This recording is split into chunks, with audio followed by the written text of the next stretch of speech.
iman kita semakin bertambah, cinta kita semakin kuat, tentunya harapan kita dimudahkan urusan oleh Allah Subhanahu wa taala semakin banyak, dan itulah harapan kita bersama. Sehingga wajib bagi kita untuk senantiasa menyempatkan waktu berzikir kepada Allah, dan di antara zikir yang indah adalah sebagaimana yang disebutkan oleh Rasulullah sallallahu alaihi wasallam di dalam hadisnya, majtama'a qaumun fi baitin min buyutillah yatluna kitaballah wa yatadarasunahu fima bainahum.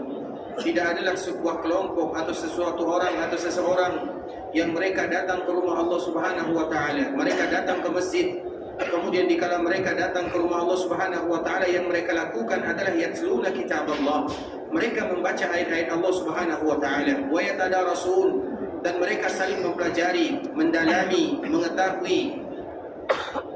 Kecuali Allah Subhanahu wa taala akan turunkan rahmat kasih sayang, malaikat akan memberikan naungan kepada mereka, sehingga itu merupakan di antara hadis yang luar biasa sebagaimana yang disebutkan oleh baginda yang mulia sallallahu alaihi wasallam. Dan juga Allah Subhanahu wa taala senantiasa memberikan kepada kita motivasi, dan di antara salah satunya di dalam firman-Nya, innamal mu'minuna alladziina idza dzukirallahu wajilat qulubuhum wa idza tuliyat 'alaihim ayatuhu zadatuhum imana. Sesungguhnya di antara sifat seorang mukmin adalah mereka yang senantiasa mendengarkan nama Allah, dan apabila mereka mendengar nama Allah Subhanahu wa taala disebutkan, gemetar hati mereka, takut mereka kepada Allah. Ketika mereka takut kepada Allah, semakin kuat kecintaan mereka kepada Allah. Ketika mereka takut kepada Allah, semakin mereka beribadah kepada Allah. Wa idza tuliyat 'alaihim ayatuhu zadatuhum imana. Apabila diperdengarkan kepada mereka ayat-ayat Allah, dibacakan kepada mereka Al-Quran, zadatuhum imana, maka akan bertambah keimanan mereka kepada Allah dan kecintaan mereka kepada Rasulullah sallallahu alaihi wasallam. Dan alhamdulillah pada kesempatan kali ini Allah Subhanahu wa taala kembali memberikan kepada kita kesempatan untuk datang ke masjid Rasulullah sallallahu alaihi wasallam. Tentunya tujuan kita bersama adalah bagaimana kita melakukan ibadah yang mulia. Salah satunya adalah belajar agama Allah Subhanahu wa taala. Kemudian salawat beriringkan salam semoga tetap tercurahkan buat junjungan alam Nabi kita yang mulia, uswah dan qudwah kita bersama, Muhammad bin Abdullah sallallahu alaihi wasallam. Rasulullah sallallahu alaihi wasallam yang disebutkan oleh Allah Subhanahu wa taala kemuliaannya. Allah Subhanahu wa taala di antara salah satu yang disebutkan kemuliaan untuk Nabi sallallahu alaihi wasallam, bahwasanya Allah Subhanahu wa taala diperbolehkan baginya untuk bersumpah dengan nama makhluknya. Sehingga kita menemukan di dalam Al-Quran bagaimana Allah bersumpah dengan nama makhluknya. Wal laili, demi malam hari kata Allah. Wasyamsi, demi matahari. Wal asri, demi waktu. Wal fajri, demi waktu fajar. Allah Subhanahu wa taala menggunakan sumpah dengan makhluknya, dan boleh bagi Allah Subhanahu wa taala bersumpah dengan makhluknya. Sedangkan kita sebagai umat Rasulullah sallallahu alaihi wasallam atau hamba Allah Subhanahu wa taala dan umat Nabi sallallahu alaihi wasallam, tidak boleh bagi kita bersumpah kecuali dengan menggunakan nama Allah Subhanahu wa taala. Sehingga kita mengucapkan wallahi, demi Allah, tallahi, demi Allah, billahi. Itu semuanya merupakan kalimat sumpah yang tidak boleh bagi kita bersumpah dengan nama siapa saja kecuali dengan nama Allah Subhanahu wa taala. Begitu juga dengan nama Nabi kita yang Muhammad sallallahu alaihi wasallam, demi Rasul. Tidak boleh kita mengucapkan yang demikian, namun kita mengucapkan demi Allah, karena Allah yang melarang kita melakukan yang demikian. Sedangkan Allah Subhanahu wa taala bebas baginya bersumpah dengan nama makhluknya. Dan kalau seandainya kita perhatikan sumpah-sumpah Allah di dalam Al-Quran, rata-rata Allah Subhanahu wa taala tidak pernah bersumpah dengan makhluknya yang bernama manusia, kecuali dengan menggunakan nama Nabi kita Muhammad bin Abdullah sallallahu alaihi wasallam. Kita perhatikan bagaimana sumpah Allah Subhanahu wa taala di dalam Al-Quran. Allah bersumpah dengan matahari, dengan malam hari, dengan waktu asar, dengan waktu fajar, dengan waktu duha. Semuanya merupakan sumpah Allah Subhanahu wa taala. Dan pernah Allah Subhanahu wa taala bersumpah dengan nabinya, dengan Nabi Adam, dengan Nabi Nuh, dengan Nabi Ibrahim, dengan Nabi Musa, dengan Nabi Isa. Dan pernah Allah Subhanahu wa taala bersumpah dengan makhluknya kecuali satu, yang bernama Muhammad bin Abdullah sallallahu alaihi wasallam. Allah Subhanahu wa taala menyebutkan la amruka, demi engkau wahai Muhammad. Apa maknanya ikhwatul Islam? Bagaimana Allah Subhanahu wa taala menunjukkan kepada kita bersama Allah bersumpah dengan nama Nabi kita yang mulia sallallahu alaihi wasallam, satu-satunya makhluk yang bernama manusia yang Allah Subhanahu wa taala bersumpah dengan menggunakan namanya. Tentunya di sana memiliki makna yang luar biasa. Bagaimana kedudukan Nabi kita yang mulia di sisi Allah Subhanahu wa taala, yang Allah berikan kepadanya maqamam mahmuda, tempat yang terpuji di dunia dan juga tempat yang terindah di akhirat sana. Sehingga di antara kewajiban yang harus kita lakukan, sebagaimana Allah Subhanahu wa taala sebutkan di dalam Al-Qur'an, innallaha wa malaikatahu yusalluna 'alan nabi. Allah Subhanahu wa taala berselawat kepada Nabi kita yang mulia sallallahu alaihi wasallam. Bagaimana Allah Subhanahu wa taala berselawat kepada Nabi? Apa maknanya? Allah Subhanahu wa taala berselawat kepada baginda yang mulia sallallahu alaihi wasallam adalah dengan senantiasa mengagungkan, mengangkat dan meninggikan nama Nabi kita yang mulia sallallahu alaihi wasallam. Dan itulah makna daripada kalimat Allah berselawat kepada Nabi kita yang mulia sallallahu alaihi wasallam. Bahkan sebagaimana disebutkan oleh para ulama, salah satunya adalah Imam Abu Aliyah rahimahullahu taala, Allah Subhanahu wa taala gandengkan nama Nabi kita Muhammad sallallahu alaihi wasallam dengan nama Allah Subhanahu wa taala. Terutama dikala kita mengucapkan kalimat syahadatain, kita mengucapkan asyhadu an la ilaha illallah wa asyhadu anna Muhammadar Rasulullah. Digandengkan kita bersaksi kepada Allah tiada ilah yang berhak disembah kecuali Allah, dan juga kita bersaksi bahawa Nabi Muhammad sallallahu alaihi wasallam adalah utusan Allah Subhanahu wa taala. Allah gandengkan namanya dengan nama Nabi kita yang mulia sallallahu alaihi wasallam, dan itulah di antara makna Allah berselawat kepada baginda yang mulia, di mana Allah senantiasa mengagungkan dan mengangkat nama nabinya.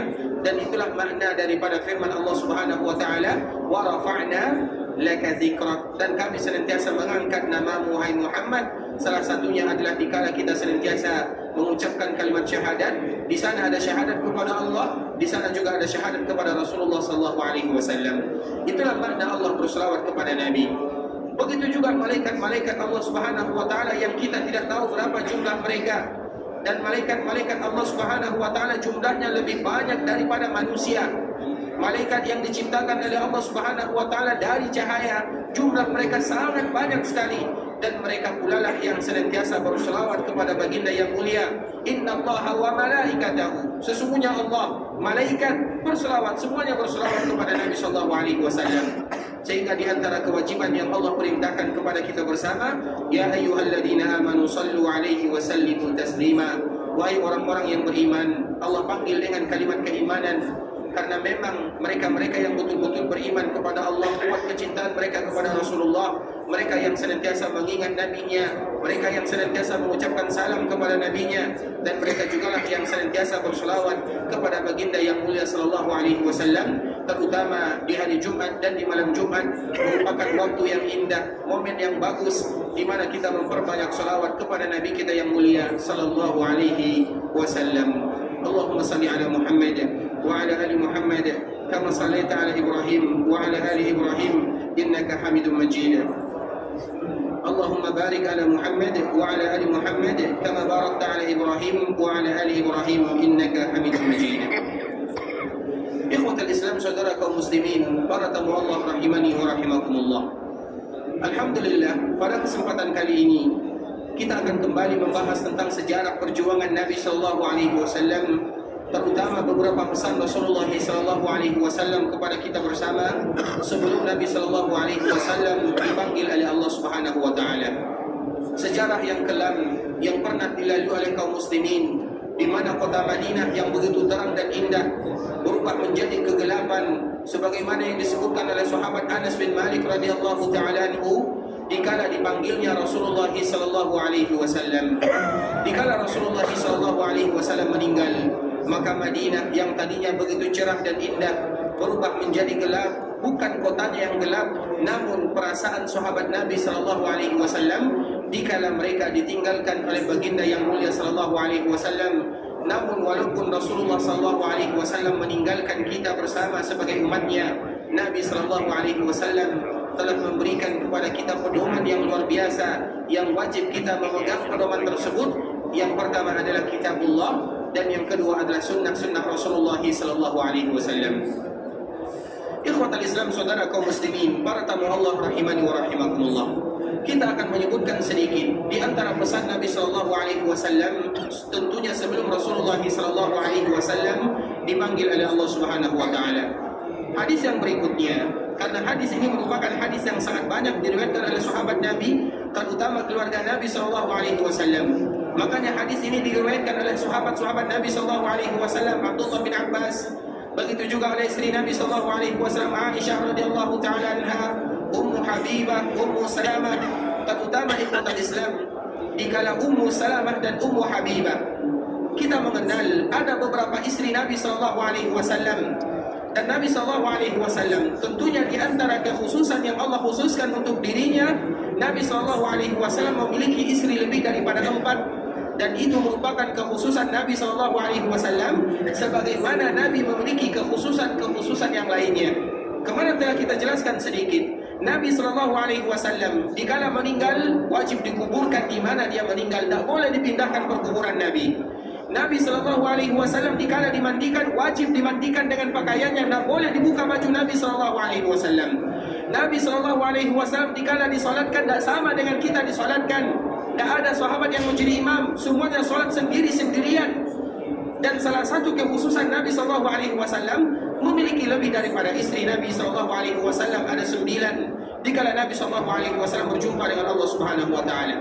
Tentunya yang pertama adalah ibunda kita Khadijah, kemudian Saudah, kemudian Aisyah, kemudian Ummu Salamah, kemudian Ummu Habibah, kemudian Zainab, dan Zainab ada 2, Zainab yang pertama, Zainab yang kedua, kemudian Maimunah, kemudian Safiyah. 9 ini merupakan istri Nabi sallallahu alaihi wasallam. Salah satu di antara mereka adalah Ummu Habibah dan Ummu Salamah. Ummu Habibah namanya adalah Ramlah. Ummu Habibah itu adalah anaknya Abu Sufyan, yang mana terketuk hatinya untuk masuk ke dalam agama Islam walaupun ayahandanya belum masuk ke dalam agama Islam. Dan dia termasuk di antara mereka yang pertama kali hijrah ke kota Habasyah. Ummu Habibah dan suaminya bersama beberapa orang sahabat Nabi sallallahu alaihi wasallam yang jumlahnya hanya berkisar 11 atau 12 orang saja. Kita tahu bagaimana dakwah di kota Mekah, bagaimana perjuangan yang dirasakan oleh sahabat Nabi sallallahu alaihi wasallam dikala Nabi sallallahu alaihi wasallam berdakwah secara sembunyi-sembunyi 3 tahun lamanya. Kemudian setelahnya Nabi sallallahu alaihi wasallam berdakwah secara terang-terangan. Dikala Nabi sallallahu alaihi wasallam berdakwah secara terang-terangan, di saat itu pula lah orang-orang Quraisy tidak pernah membiarkan Nabi sallallahu alaihi wasallam, sebagaimana mereka juga tidak pernah membiarkan sahabat Nabi sallallahu alaihi wasallam beribadah kepada Allah Azza wa Jalla. Makanya kita lihat bagaimana penindasan yang dilakukan oleh orang-orang Quraisy. Jangankan kepada sahabat Nabi, kepada Nabi sendiri mereka tidak takut. Padahal Nabi sallallahu alaihi wasallam memiliki kabilah yang besar, kabilah yang akan membelanya, keluarganya yang akan membantunya. Mereka tidak takut kepada Nabi sallallahu alaihi wasallam. Mereka ancam Nabi, mereka zalimi Nabi, bahkan mereka ingin membunuh Nabi sallallahu alaihi wasallam. Kalau seandainya mereka melakukan yang demikian kepada Nabi sallallahu alaihi wasallam, apa gerangan kalau seandainya yang mereka lakukan terhadap sahabat-sahabat Rasulullah sallallahu alaihi wasallam. Makanya ikhwatal Islam, kalau seandainya kita melihat bagaimana Nabi sallallahu alaihi wasallam dan para sahabatnya mereka mempertahankan iman, maka kita akan merasa malu dengan mereka. Bagaimana perjuangan yang begitu dahsyat, pengorbanan yang luar biasa. Sampai suatu ketika ikhwatul Islam, Bilal, kita tahu Bilal, bagaimana perjuangan Bilal radhiyallahu ta'ala anhu. Dia pernah datang kepada Nabi sallallahu alaihi wasallam dikala Nabi sallallahu alaihi wasallam sedang bersandar di Ka'bah. Dikala dia melihat Nabi sallallahu alaihi wasallam bersandar di Ka'bah, bertelekan di sana, maka Bilal pun menghampiri Rasulullah sallallahu alaihi wasallam sambil mengatakan kepada Nabi, "Ya Rasulullah, ya Rasulullah, ala tastansiruna?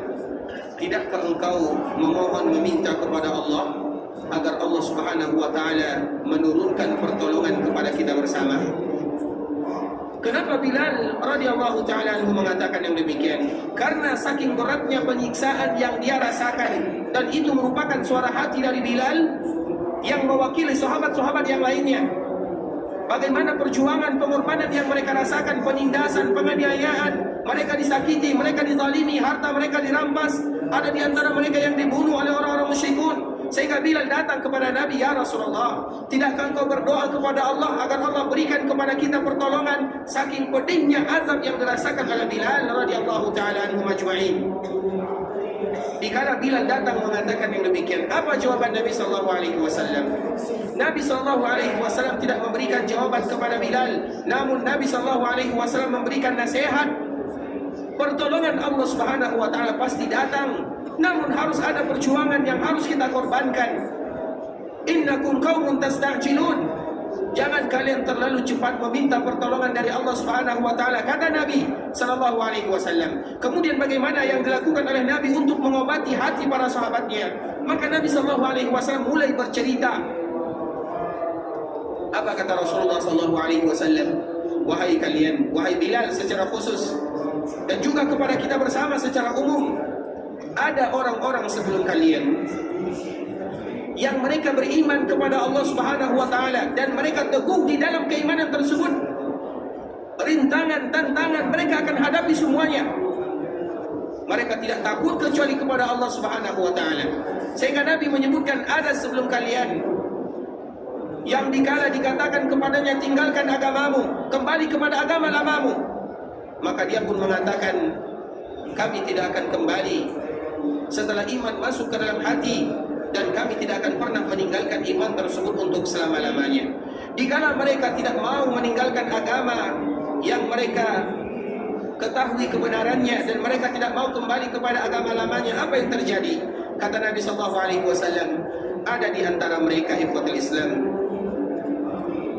yang dikuburkan badannya setengah dari badannya dikuburkan. Kemudian setengah dari badannya dikuburkan. Kemudian diletakkan gergaji di kepalanya. Sebelum gergaji ini membelah dua badannya, dikatakan kepadanya, kembalilah kamu kepada agama lamamu, tinggalkan agamamu.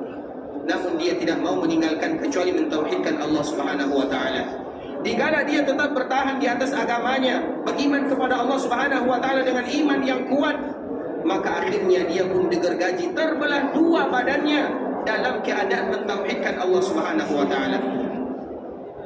Begitu juga kata Nabi sallallahu alaihi wasallam, wa inna man kana qablakum, dan Nabi sallallahu alaihi wasallam menceritakan ini kepada para sahabatnya. Ternyata perjuangan kita, kata Nabi sallallahu alaihi wasallam kepada sahabatnya, tidak sebanding dengan perjuangan orang-orang sebelum kita di dalam mempertahankan iman. Dikala kita dianiaya, dikala kita diusir, dikala kita dizalimi, kita lihat bagaimana orang-orang terdahulu mempertahankan agamanya, kata Nabi SAW. Karena biasanya apabila kita melihat musibah orang lain, akan terasa ringan musibah yang kita hadapi.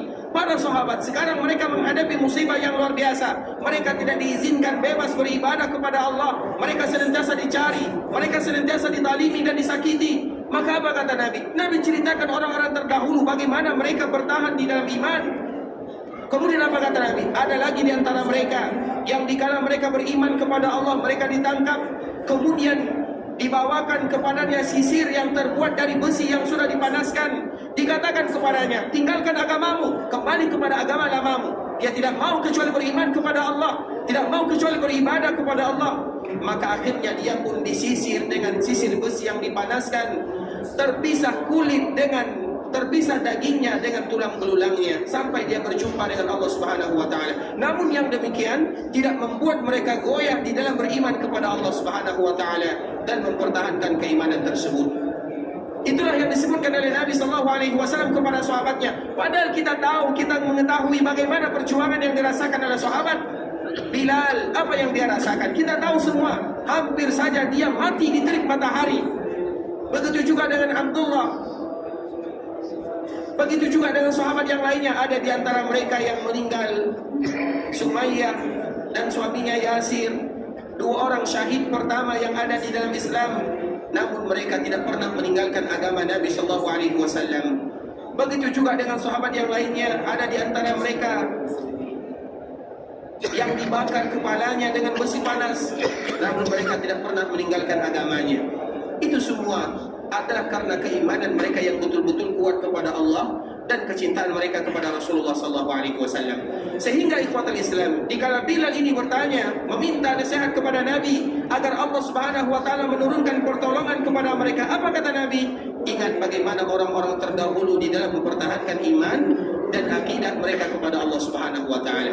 Oleh karenanya ikhwatul Islam, tentunya dikala Nabi menyebutkan yang demikian, maka kita pun harus belajar. Ternyata dikala kita beriman kepada Allah, dikala kita beriman kepada Rasulullah SAW, pasti ada perjuangan di sana. Walaupun perjuangan kita berbeda, perjuangan kita tidak sama dengan perjuangan sahabat Nabi. Perjuangan sahabat Nabi bagaimana mereka sabar di dalam menghadapi kezaliman, sedangkan perjuangan kita adalah bagaimana kita sabar di dalam belajar sunnah-sunnah Nabi SAW dan berusaha menerapkan sunnah Nabi SAW dalam kehidupan, dan itu merupakan perjuangan kita, bentuk cinta kita kepada Rasulullah SAW. Intinya ikhwatul Islam, dikala kezaliman itu memuncak, maka Rasulullah SAW memberikan izin kepada para sahabatnya untuk hijrah ke sebuah daerah yang bernama Habasyah. Dan hijrah ke Habasyah itu ada dua. Yang pertama hijrah ke Habasyah, tahap yang pertama, yang mana sahabat hijrah ke sana hanya 11 atau 12 orang sahaja. Dan di antara salah satu mereka yang hijrah adalah istri Nabi yang sebelumnya belum menjadi istri Nabi, yang bernama Ummu Habibah. Dia tidak tahan terhadap ayahnya, keluarganya yang bernama Abu Sufyan, yang mana pada waktu itu dia belum beriman, sehingga dia hijrah bersama suaminya dan juga bersama sahabat Nabi yang lainnya, salah satunya adalah Utsman. Mereka meninggalkan kota Mekah untuk membawa lari iman dan akidahnya kepada Allah Subhanahu wa taala. Kemudian begitu juga ada lagi tahap hijrah yang kedua, yang mana jumlah sahabat Nabi SAW lebih banyak jumlahnya daripada hijrah yang pertama ke daerah Habasyah, dan ini dipimpin oleh Ja'far, sepupu Nabi SAW. Intinya ikhwatul Islam, dikala mereka hijrah ke kota Habasyah, kita tahu di kota Habasyah itu merupakan kota yang agamanya Nasara, dan Nabi SAW tahu itu. Namun Nabi SAW mengatakan, pergilah kalian ke Habasyah, karena di sana ada seorang raja yang tidak akan dizalimi di sampingnya. Maknanya apa? Raja ini walaupun dia Nasara, namun dia merupakan raja yang adil, yang bernama Raja Najasyi, yang mana pada akhirnya Allah Subhanahu wa taala memberikan hidayah kepadanya, dan tidak satupun orang yang tahu kalau dia sudah mengikuti Nabi SAW. Dan dari situlah awal mula daripada salat ghaib, di mana tidak ada yang mensalatkan Raja Najasyi, tidak ada orang yang tahu kalau dia beriman kepada Allah. Maka Nabi SAW dikala mengetahui kabar meninggalnya Raja Najasyi, Nabi SAW mengumpulkan sahabatnya untuk melakukan salat ghaib, dan itulah awal mula daripada melaksanakan salat ghaib, di mana Raja Najasyi ini meninggal dalam keadaan beriman kepada Allah, namun dia menyembunyikan keimanannya. Intinya ikhwatul Islam, dikala sahabat Nabi SAW pergi ke Habasyah, Habasyah pada waktu itu merupakan daerah negara Nasara, dan Habasyah sekarang Sudan, Eritrea, Ethiopia, semuanya disebut dengan Habasyah, tercampur dari beberapa negara. Nah intinya, salah satu di antara mereka yang hijrah adalah Ummu Habibah dan Ummu Salamah, istri Nabi SAW.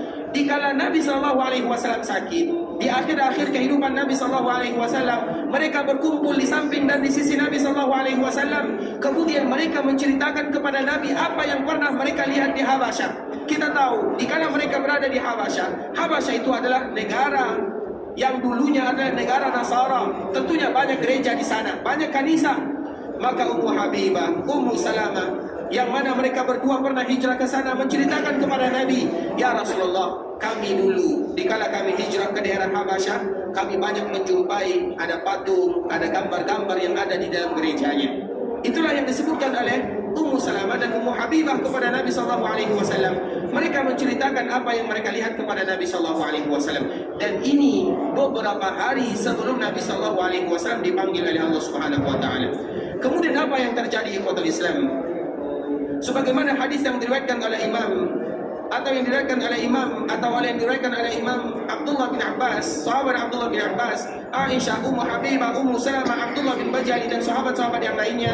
Salah satunya perkara yang berkaitan tentang orang-orang Nasara, yang mana di dalam gerejanya atau kanisanya banyak gambar dan patung-patungnya, dan Nabi SAW melarang kita melakukan sebagaimana yang mereka lakukan. Kita ulang lagi ikhwatul Islam, Nabi SAW melarang kita melakukan sebagaimana yang dilakukan oleh orang-orang Nasara. Makanya apa kata Rasulullah SAW? Ibunda kita Aisyah menyebutkan, lamma nazala bi Rasulillah SAW tafiqa yatrahu khamisatan ala wajhihi. Dikala Nabi SAW merasakan sakit yang luar biasa, maka Nabi SAW sering menutup mukanya dengan sebuah pakaian. Kenapa Nabi menutup mukanya? Karena Nabi merasakan sakit yang luar biasa. Karena nanti kalau seandainya Nabi tidak menutup mukanya, kelihatan bagaimana Nabi menahan rasa sakit tersebut, sehingga Nabi SAW selalu menutup mukanya agar tidak kelihatan bagaimana Nabi SAW menahan dan bagaimana Nabi sabar dikala menahan rasa sakit yang diujikan oleh Allah Subhanahu wa taala kepada baginda yang mulia sallallahu alaihi wasallam. Dan juga sebelumnya kita menyebutkan ikhwatal Islam, Nabi sallallahu alaihi wasallam merupakan manusia yang paling mulia, yang paling dicintai oleh Allah Subhanahu wa taala. Namun dikala akhir kehidupan baginda yang mulia sallallahu alaihi wasallam, Nabi merasakan penyakit atau Nabi merasakan rasa sakit berlipat-lipat dibandingkan dengan yang dirasakan oleh manusia biasa. Dan tentunya itu merupakan karena kecintaan Allah kepada nabinya. Dikala Allah memberikan ujian yang luar biasa kepada baginda yang mulia, bukan berarti Allah tidak suka kepada nabinya, tidak. Namun agar Allah mengangkat dan memberikan pahala yang sebesar-besarnya kepada Rasulullah SAW. Sehingga Rasulullah menyebutkan, innallaha idza ahabba qauman ibtalahum.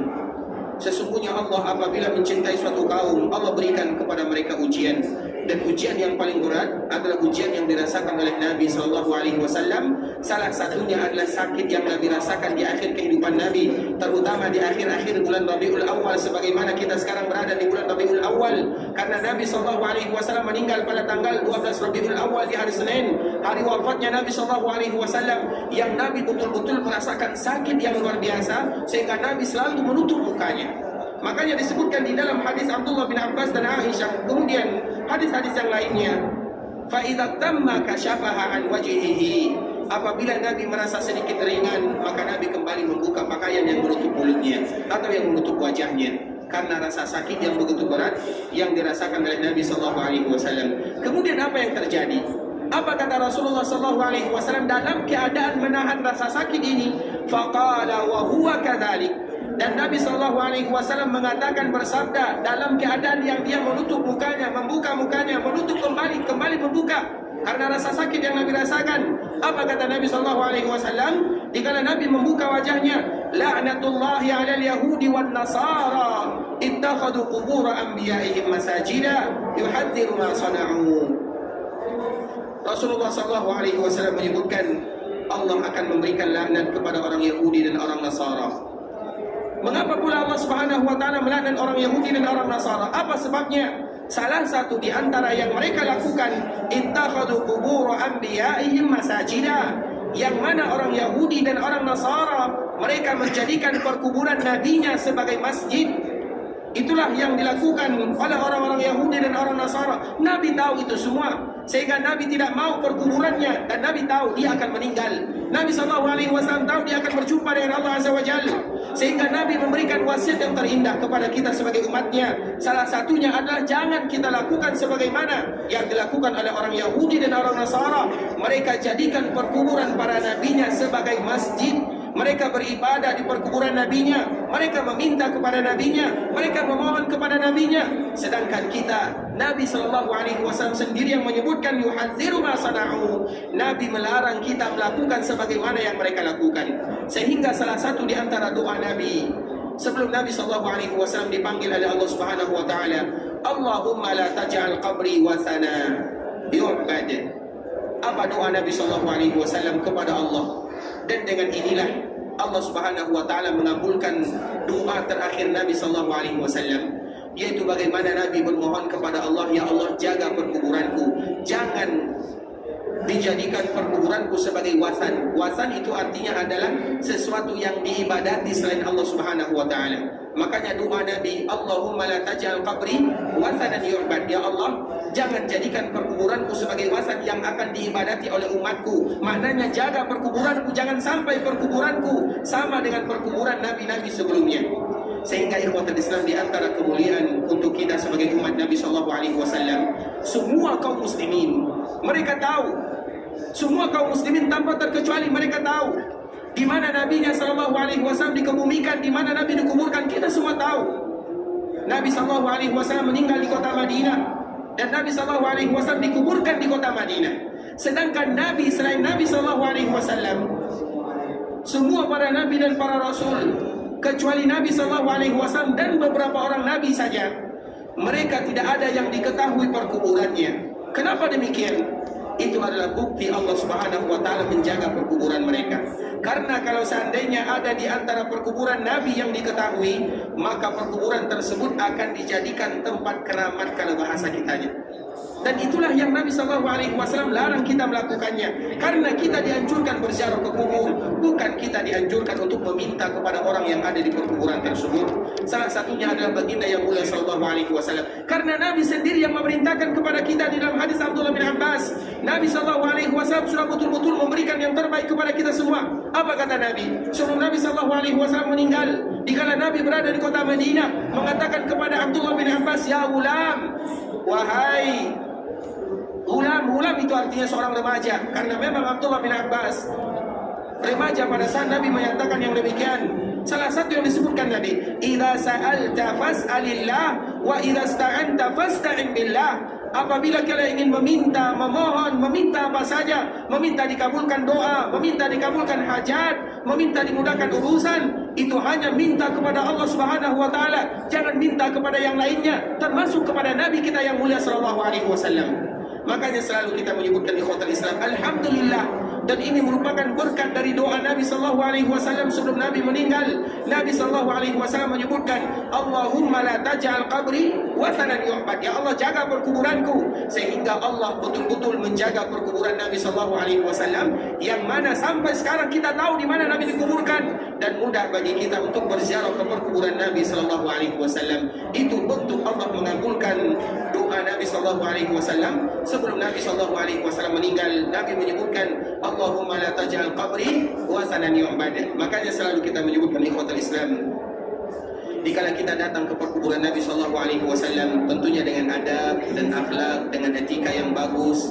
Dikala kita berziarah ke perkuburan Nabi sallallahu alaihi wasallam, maka dikala kita berziarah ke sana, kemudian dikala kita sampai sejajar dengan perkuburan Nabi yang mulia sallallahu alaihi wasallam, yang dilakukan oleh seorang muslim adalah mengucapkan salam dan mengucapkan salawat, kemudian berdoa kepada Allah Subhanahu wa taala agar Allah betul-betul memberikan yang terbaik kepada Nabi sallallahu alaihi wasallam, sambil kita juga bersaksi kepada Allah untuk Nabi kita yang mulia sallallahu alaihi wasallam bahwa Nabi sallallahu alaihi wasallam betul-betul menjaga amanah, menyampaikan risalah dan memberikan nasihat kepada kita sebagai umatnya. Dan Nabi betul-betul telah melakukan perjuangan yang luar biasa selama Nabi sallallahu alaihi wasallam menjadi utusan Allah Subhanahu wa taala. Dan itu merupakan di antara bentuk kasih sayang Allah kepada Nabi, dan juga kasih sayang Allah Subhanahu wa taala kepada kita sebagai umat Nabi. Kalaulah bukan Nabi berdoa yang demikian, maka perkuburan Nabi akan sama dengan perkuburan nabi-nabi sebelumnya, di mana mereka meminta kepada nabinya, bukan lagi meminta kepada Allah Subhanahu wa taala. Dan dengan doa Nabi tersebut, makanya doa ini merupakan doa yang luar biasa dari Nabi yang mulia, di mana Nabi bermohon kepada Allah Subhanahu wa taala untuk menjaga perkuburannya, dan Allah sampai sekarang menjaga perkuburan Nabi sallallahu alaihi wasallam, dan kita semuanya menyaksikan bagaimana Allah menjaga perkuburan Nabi sallallahu alaihi wasallam. Dan di antara salah satu Allah menjaganya, yaitu kita sebagai umatnya dikala datang ke kota Madinah, dianjurkan bagi kita berziarah. Dan dikala kita berziarah ke sana, tidak ada di antara umat Nabi yang meminta kepada nabinya, karena kita hanya meminta kepada Allah Subhanahu wa taala. Makanya di antara salah satu doa yang selalu kita sebutkan ikhwatul Islam, dikala kita datang ke perkuburan Nabi, kita mengucapkan, "Assalamu alayka ya Rasulullah wa rahmatullahi wa barakatuh. Sallallahu wa sallama wa baraka alaika wa jazaka afdala ma jaza nabiyyan an ummati." Kalau seandainya kita tambah dengan doa yang lain juga tidak menjadi masalah, terutama pujian untuk baginda yang mulia sallallahu alaihi wasallam. Wa nashhadu annaka ballagta risalah wa adaita al-amanah wa nasarta al-ummah wa jahadta fillahi haqqa jihadi hatta atahul yaqin. Kalau seandainya kita juga baca dengan doa-doa yang lainnya juga tidak menjadi masalah. namun ini merupakan doa minimal dikala kita berziarah ke perkuburan Rasulullah sallallahu alaihi wasallam sambil kita mengucapkan assalamu alayka ya Rasulullah wa rahmatullahi wa barakatuh. Assalamu alayka ya Rasulullah wa rahmatullahi wa barakatuh.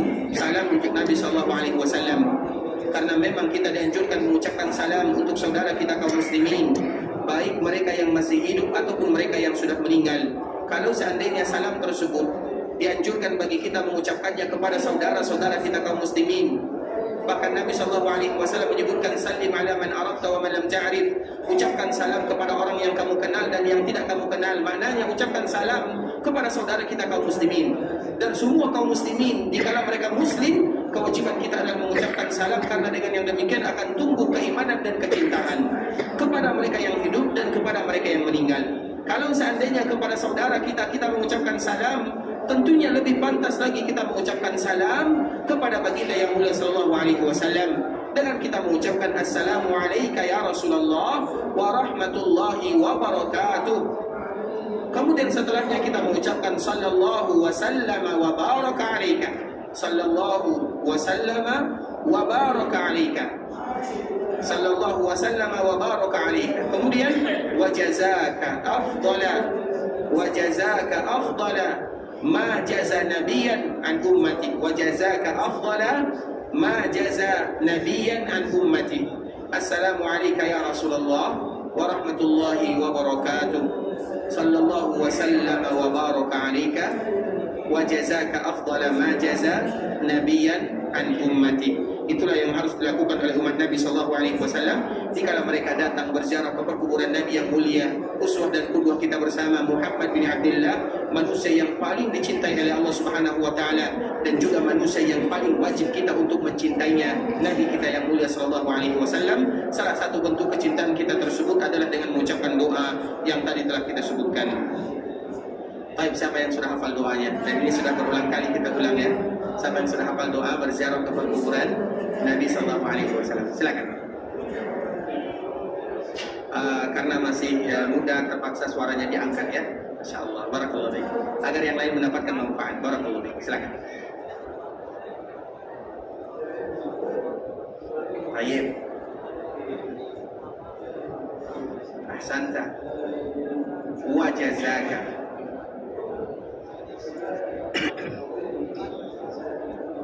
Masya Allah, mumtaz. Allah jika khair. Artinya, silakan.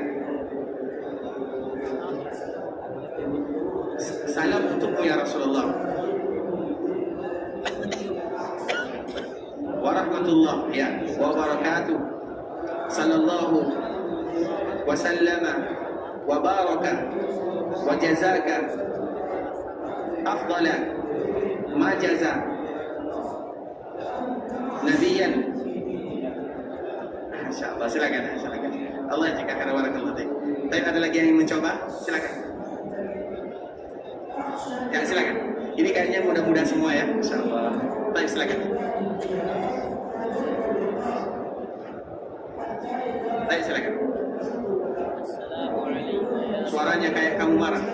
Nah, biar kuat sedikit ya, biar yang lain bisa mendapatkan faedah darinya. Silakan. Assalamualaikum. Kuat lagi. Assalamualaikum. Habis kekuatan itu. Nah, coba ulang lagi. Assalamualaikum ya Rasulullah wa rahmatullahi wa barakatuh. Sallallahu wasallam wa baraka alaika wa jazaka afdala ma jaza nabiyyan an ummati. Masya Allah, yang bagian kanan dengar apa yang dibacakan dia? Dengar atau tidak? Nah, berarti ulang lagi ya. Baik, suaranya diangkat sedikit. Karena semakin sering kita baca tentunya semakin untuk menghafalkan kepada yang lainnya. Tujuannya adalah sama-sama memberikan faedah. Baik, barakallahu fiik. Sekali lagi. Assalamualaikum ya Rasulullah wa rahmatullahi wa barakatuh. Baik. Sallallahu wasallam wa baraka alaika. Baik. Wa jazaka afdala ma jaza nabiyyan an ummati. Masya Allah. Silakan. Allah jika khairan. Baik, dan mudah-mudah sudah. Kalau dari yang sudah senior, Masya Allah. Baik, barakallah. Ada yang ingin mencoba? Dari kalangan muda kayaknya selesai ini sudah nih. Dari kalangan yang senior ada yang ingin mencoba? Silakan. Doa berziarah ke perkuburan Nabi sallallahu alaihi wasallam. Ada yang sudah hafal? Baik ikhwatal Islam, sambil nanti kita sejalannya waktu kita akan berusaha menghafal doa berziarah ke perkuburan Nabi sallallahu alaihi wasallam. Sebagaimana yang selalu kita sebutkan, itu merupakan di antara bukti cinta kita kepada Rasulullah sallallahu alaihi wasallam, yang mana Rasulullah sallallahu alaihi wasallam betul-betul cinta kepada kita bersama, sehingga dikala kita sampai ke kota Madinah, salah satu yang dianjurkan bagi kita untuk berziarah ke sana adalah perkuburan Nabi sallallahu alaihi wasallam. Ikhwatal Islam, saudara kaum muslimin, kemudian dikala kita berziarah ke perkuburan Nabi sallallahu alaihi wasallam, sebelumnya kita juga telah membahas ada perkuburan Abu Bakar di sana, Abu Bakar dan juga perkuburan Umar, yang kedua-duanya merupakan mertua Nabi sallallahu alaihi wasallam. Allah kumpulkan mereka di dunia, Allah kumpulkan mereka di alam barzakh sebelum Allah kumpulkan mereka bertiga di dalam surganya. Itu merupakan kemuliaan yang luar biasa untuk Abu Bakar dan Umar radhiyallahu taala anhuma. Dan sahabat yang paling mulia setelah Nabi sallallahu alaihi wasallam adalah Abu Bakar, dan sahabat yang paling mulia setelah Abu Bakar As-Siddiq adalah Umar radhiyallahu taala anhuma. Kedua mereka menantu atau mertua Nabi sallallahu alaihi wasallam, dan itu merupakan keutamaan yang luar biasa ikhwatal Islam. Bahkan Khulafaur Rasyidun, mereka yang dipilih oleh Nabi sallallahu alaihi wasallam, yang disebutkan di dalam hadisnya, mereka yang khulafa, pemimpin setelah Nabi yang betul-betul diberikan petunjuk, sehingga disebut dengan Ar-Rasyidun. Rasyidun itu artinya Rasyid, yang betul-betul melalui bimbingan wahyu ilahi, yang kita diperintahkan untuk mengikuti mereka setelah Nabi sallallahu alaihi wasallam. Abu Bakar dan Umar, mertua Nabi, Utsman dan Ali, menantu Nabi sallallahu alaihi wasallam, dan semua mereka memiliki hubungan dengan Nabi sallallahu alaihi wasallam, antara mertua dengan menantu Rasulullah sallallahu alaihi wasallam. Dan di antara mereka berdua adalah Abu Bakar dan Umar radhiyallahu taala anhuma. Dan wajib bagi kita kaum muslimin mengetahui bagaimana kemuliaan yang Allah berikan kepada sahabat Abu Bakar, dan juga bagaimana kemuliaan yang Allah berikan kepada sahabat Umar bin Khattab radhiyallahu taala anhu. Dan tidak boleh bagi kita ada rasa kesal, ada rasa benci kepada sahabat Nabi secara umum, terutama kepada sahabat Abu Bakar dan Umar radhiyallahu taala anhuma. Sehingga ikhwatul Islam, apabila ada nama sahabat Nabi, kita tahu dan kita selalu menyebutkan sahabat Nabi sallallahu alaihi wasallam. Siapa mereka? Mereka itu adalah mereka yang melihat Nabi, kemudian mereka yang beriman kepada Nabi, dan mereka yang wafat dalam keadaan beriman kepada Nabi sallallahu alaihi wasallam. Karena yang melihat Nabi itu banyak, yang melihat Nabi sallallahu alaihi wasallam sangat banyak, namun tidak banyak di antara mereka yang mau beriman kepada Nabi sallallahu alaihi wasallam. Kemudian ada di antara mereka yang beriman kepada Nabi, namun setelahnya mereka meninggalkan agama Nabi sallallahu alaihi wasallam. Sehingga para ulama, salah satunya adalah Imam Ibnu Hajar, menyebutkan sahabat Nabi adalah mereka yang melihat atau yang bertemu dengan Nabi walaupun tidak melihatnya.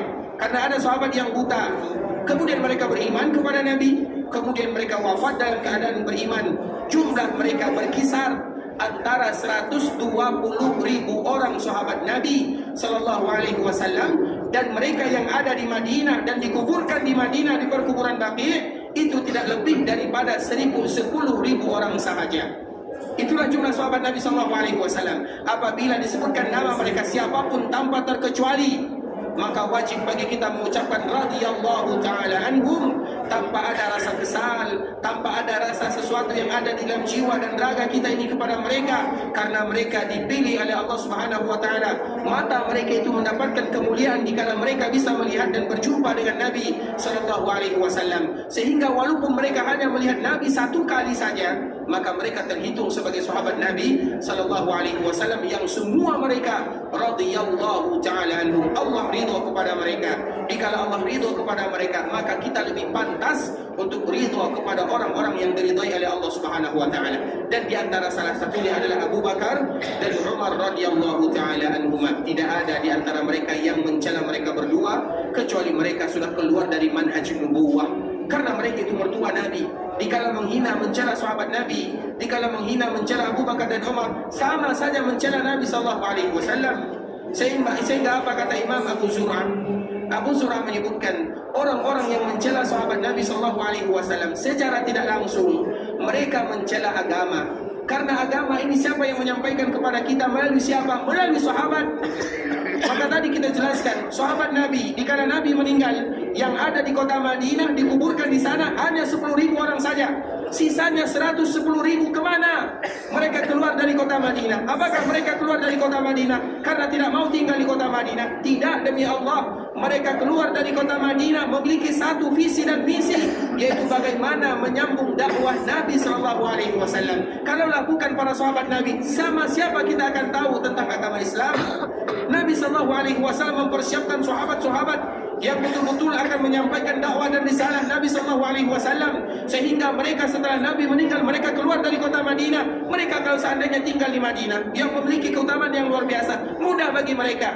Namun mereka ingat apa pesan Nabi SAW, yaitu Nabi diutus untuk sekalian alam, dan merekalah yang menyampaikan risalah dan dakwah Nabi SAW. Seolah-olah bahasa kitanya, merekalah penyampai, penyambung mulut Nabi SAW kepada generasi berikutnya. Sehingga apabila ada orang yang tidak suka atau mencela satu pun dari sahabat Nabi SAW, seolah-olah mereka sudah mencela agama, dan seolah-olah mereka sama saja mencela Nabi SAW. Makanya ikhwatul Islam, semua ahlu sunnah wal jamaah, mereka cinta kepada Nabi SAW, dan mereka juga cinta kepada sahabat Nabi SAW. Apalagi sahabat yang paling mulia, yang pertama adalah Abu Bakar dan Umar, yang mereka dikuburkan di samping Nabi SAW.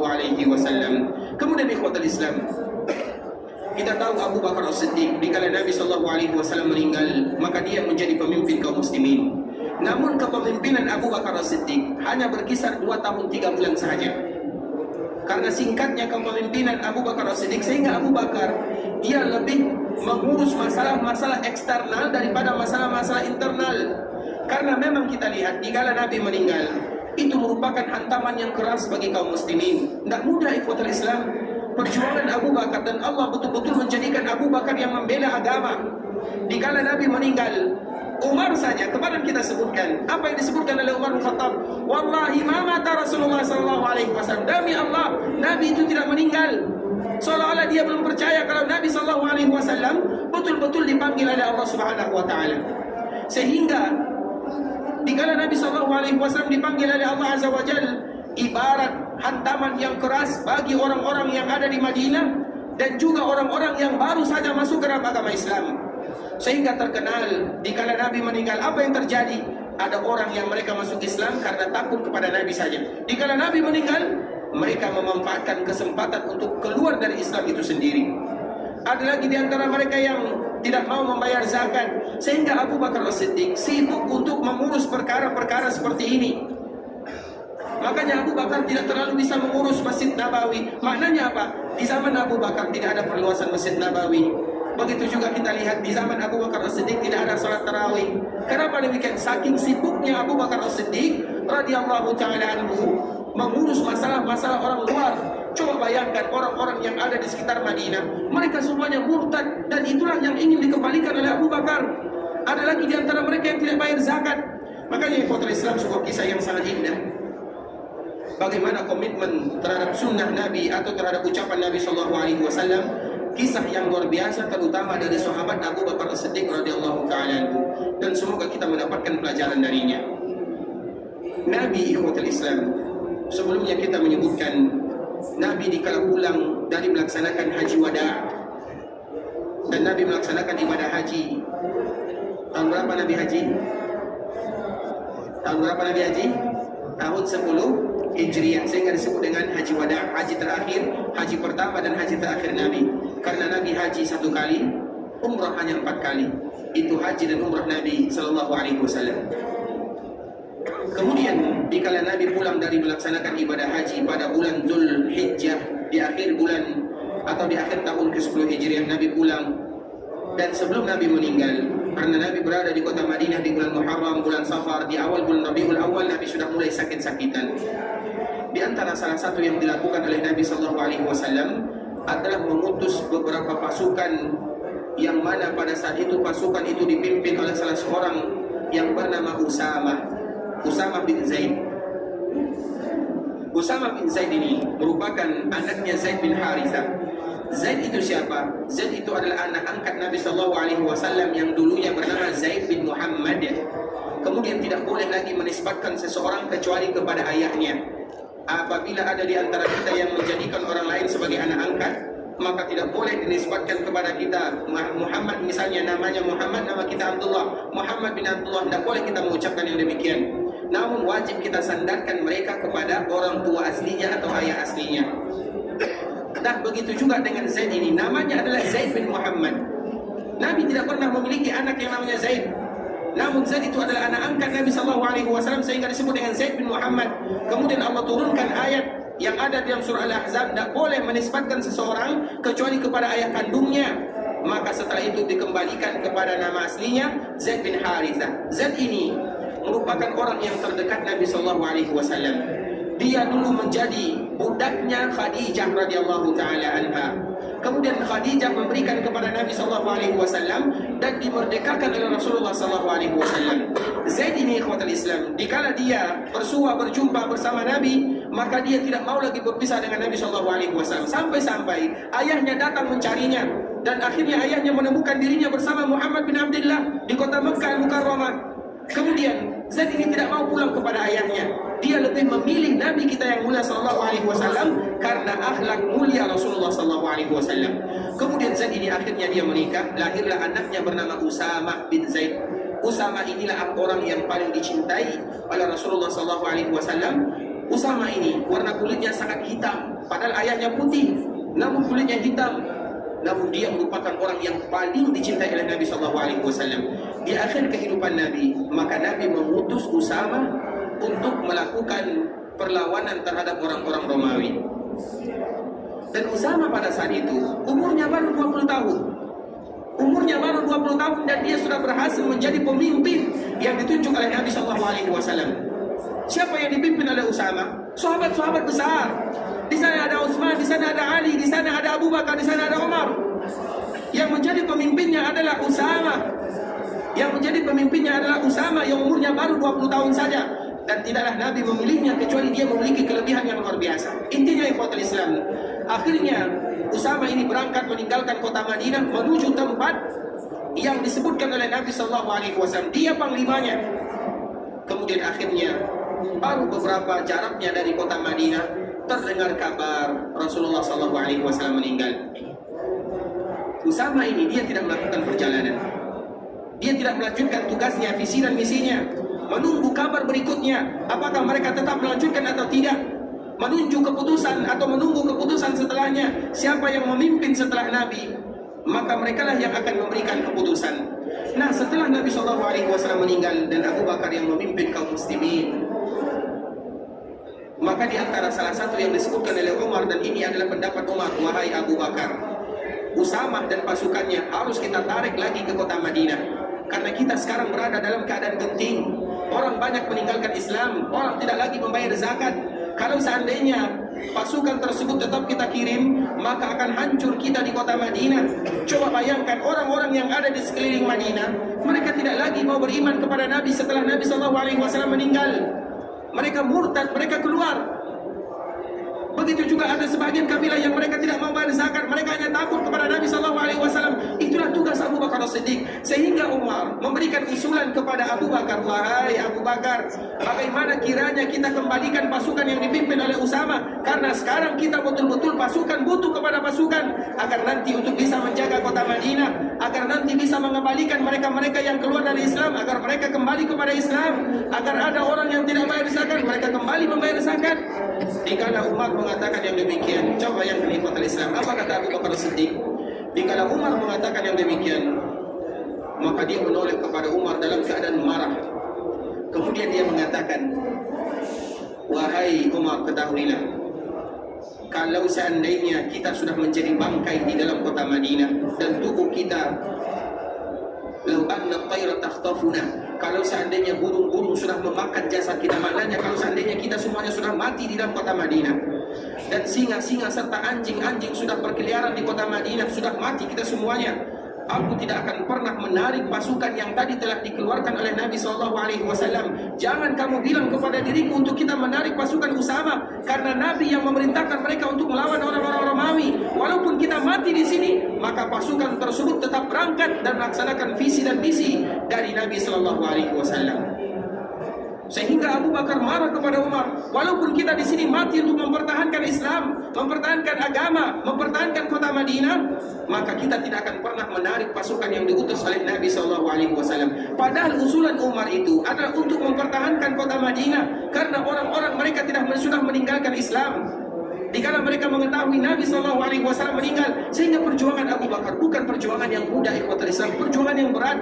Taruhannya adalah nyawa itu sendiri. Namun dikala Allah Subhanahu wa taala atau dikala Abu Bakar melakukan yang demikian, Allah tentunya pasti memberikan pertolongan kepada agamanya, sehingga Abu Bakar bisa memberikan atau memberantas orang-orang yang tadi sudah mulai meninggalkan Islam atau tidak lagi membayar zakat. Bahkan ada di antara mereka yang mengatakan, tidaklah Abu Bakar mengutus pasukan yang tadi dengan sahabat Usama keluar dari kota Madinah kecuali mereka memiliki pasukan yang lebih besar lagi di dalam kota Madinah. Sehingga mereka mengatakan, orang-orang yang ada di luar Madinah, mereka mengatakan, tidaklah Abu Bakar kembali mengutus pasukan yang dipimpin oleh Usama kecuali di dalam kota Madinah memiliki pasukan yang lebih banyak lagi. Itu anggapan orang-orang yang ada di luar, sehingga Allah Subhanahu wa taala tanamkan ketakutan di dalam hati mereka, dan mereka pun akhirnya kembali beriman kepada Allah dan beriman kepada Rasulullah sallallahu alaihi wasallam. Itulah tugas Abu Bakar As-Siddiq radhiyallahu taala anhu. Namun tugas yang diembannya hanya berkisar 2 tahun 3 bulan saja. Kemudian akhirnya dia meninggal, dan dia berpesan kepada putrinya untuk dikuburkan di samping Rasulullah sallallahu alaihi wasallam. Sehingga di antara kewajiban kita bersama dikala kita berziarah ke kota Madinah, di samping kita berziarah ke perkuburan Rasulullah sallallahu alaihi wasallam, kita juga berziarah ke perkuburan Abu Bakar As-Siddiq dan juga berziarah ke perkuburan Umar bin Khattab sambil mengucapkan Assalamu alayka ya khalifata Rasulillah atau Assalamu alayka ya sahib Rasulillah. Ini untuk Abu Bakar. Keselamatanlah untukmu wahai pemimpin setelah Nabi atau khalifah Nabi. Wa jazaka an ummatil islami khairal jaza. Wa jazaka an ummatil islami khairal jaza. Dan semoga Allah memberikan kepadamu balasan yang terindah sebagaimana perjuanganmu untuk kaum muslimin. Itu untuk Abu Bakar As-Siddiq. Untuk Umar juga kita menyebutkan Assalamu alayka ya Amirul Mu'minin. Keselamatanlah untuk wahai Amirul Mu'minin, yaitu Umar bin Khattab. Wa jazaka an ummatil islami khairal jaza. Kalimatnya sama. Yang berbeda itu di awalnya. Untuk Abu Bakar Assalamu alayka ya khalifata Rasulillah. Wa jazaka an ummatil islami khairal jaza. Untuk Umar Assalamu alayka ya Amirul Mu'minin. Wa jazaka an ummatil islami khairal jaza. Dan ini 3 perkuburan yang harus kita ketahui doa yang kita baca. Yang pertama perkuburan Nabi sambil kita mengucapkan Assalamu alayka ya Rasulullah wa rahmatullahi wa barakatuh sallallahu wa sallama wa baraka alayka wa jazaka afdala ma jaza nabiyan an ummati. Kemudian ada Abu Bakar di sana sambil mengucapkan Assalamu alayka ya khalifata Rasulillah wa jazaka an ummatil islami khairal jaza. Kemudian ada Umar di sana Assalamu alayka ya Amirul Mu'minin wa jazaka an ummatil islami khairal jaza. Siapa yang hafal berziarah doa ziarah ketiga tempat ini? Nabi sallallahu alaihi wasallam, Abu Bakar dan Umar. Siapa yang sudah hafal? Yang tadi Abu Bakar, yang tadi Rasulullah sallallahu alaihi wasallam sudah disebutkan oleh kedua orang saudara kita. Sekarang apa doa berziarah ke perkuburan Abu Bakar dan Umar? Siapa yang hafal? Ini lebih mudah daripada ziarah ke perkuburan Nabi sallallahu alaihi wasallam. Silakan. Suaranya diangkat sedikit ya. Assalamualaikum ya. Yang pertama Abu Bakar. Ya khalifah Rasulullah. Baik. Wa jazaka an ummatil Islam khairal jaza. Baik. Untuk Umar bin Khattab. Assalamualaikum ya Amirul Mu'minin. Baik. Wa jazaka an ummatil Islam khairal jaza. Masyaallah, silakan. Dengan syarat besok pagi harus lancar ya. Ikhwatul Islam, saudara kaum muslimin, para tamu Allah rahimani wa rahimakumullah. Ini merupakan sedikit pemaparan panduan bagi kita dikala kita berada di kota Madinah, apa yang kita baca dan apa yang kita lakukan, sambil kita juga mengenang sejarah baginda yang mulia sallallahu alaihi wasallam. Dan harapan kita bersama dengan kita mempelajari Nabi, mengetahui sejarah Nabi, semoga kita selalu cinta kepada Nabi, dan dengan kecintaan kita kepada Nabi, semoga Allah kumpulkan kita bersama Nabi di dalam surga Allah Subhanahu wa taala. Ikhwatul Islam, saudara kaum muslimin, sampai di sini pembahasan yang bisa kita sebutkan. Semoga Allah Subhanahu wa taala menerima semua amal ibadah yang kita lakukan. Kalau ada di antara kita yang ingin meninggalkan kota Madinah pulang ke kampung halamannya, semoga Allah kembalikan mereka dalam keadaan sehat walafiat. Kalau ada di antara kita yang pergi ke Mekah untuk beribadah, semoga Allah terima semua amal ibadah yang mereka lakukan. Kita tutup dan mengucapkan doa kafaratul majlis. Subhanakallahumma bihamdika asyhadu an la ilaha illa anta astaghfiruka wa atubu ilaik. Wa sallallahu wa sallim ala nabiyyina wa habibina wa sayyidina Muhammadin wa ala alihi wa sahbihi wa sallam tasliman katsira. Assalamualaikum warahmatullahi wabarakatuh.